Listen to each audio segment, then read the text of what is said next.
Back to back ang K-pop ganap sa bansa.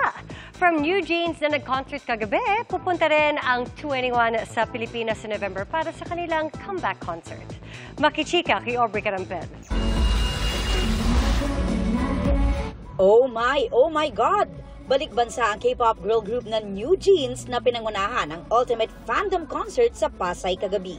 Happy to be back sina Minji, Hani, Daniel, Herin, and Haein na pinerform ang ilan sa kanilang hit songs gaya ng Bubblegum, ETA, How Sweet at Supernatural.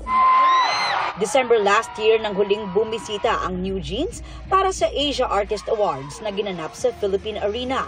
Bukod sa K-pop group, nag-perform din sa concert ang ilang Pinoy acts. Are you ready for the BEST Blackjacks? Sa Nobyembre na ang inaabangang comeback ng K-pop girl group na 2NE1. In-announce ng agency na YG Entertainment na Manila ang first stop ng kanilang Welcome Back Asia Tour sa November 16.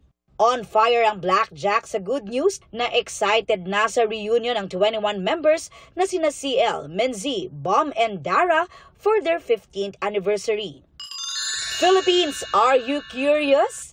That's right, Philo Ever After. Dahil sa October naman, pupunta sa bansa ang Eunice.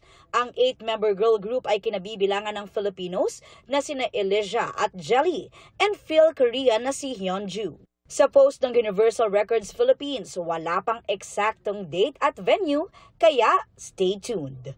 Aubrey Carampel, updated showbiz happenings.